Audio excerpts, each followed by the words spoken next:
Okay, my name is Will Tov. I'm an associate professor of psychology at the School of Social Sciences at SMU.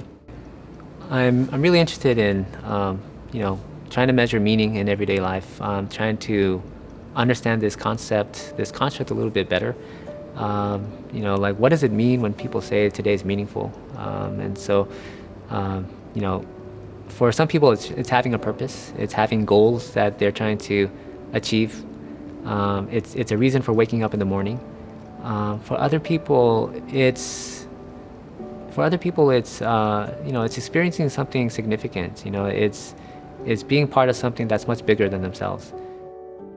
I started my career at SMU actually, and as a young researcher, I really benefited a lot from the funding. Like the support for research was really generous. The data that we got was really rich. We're talking about thousands and thousands of experiences that people have, and if I didn't have this massive data set of just people's daily experiences, then I would not have been able to find this distinction between satisfaction and meaning. Usually, if you have a satisfying day, it's going to be meaningful, and vice versa. Like these are positively correlated with each other. But the really interesting thing that we found was that there are situations where meaning and satisfaction start to diverge or differ. And when that happens is how we respond to negative events. On average, when we experience something negative, our first reaction is to that negative emotion. It's just you either are feeling sad or angry, just really upset or disappointed. And that emotion is what drives your sense of dissatisfaction. And it's what makes you feel like today was completely pointless and meaningless.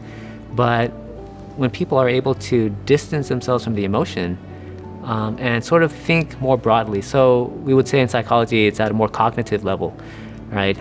You're reflecting on the event, you're reflecting on the broader implications of the event, what it means for your life going forward, or what did you learn from the experience? And when people are able to do this, then they're able to find some meaning in that experience, even though it was pretty negative.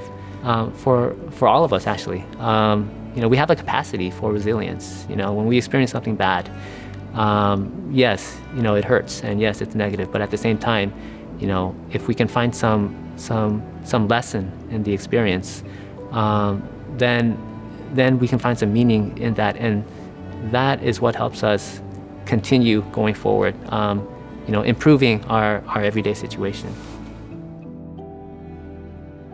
Of course, we all want to be happy. We all want to experience positive emotions. We want to avoid negative experiences. That's natural. But if we can handle some of these negative experiences and come away from the experience much better, come away from the experience with a greater sense of meaning and well-being, that's really important to know, right? Because there's no way that we're going to live a life that's completely happy all the time. That's just not realistic. And so an important part of trying to improve well-being is understanding how people deal with and manage negative experiences. They're a part of our everyday lives. They're here to stay.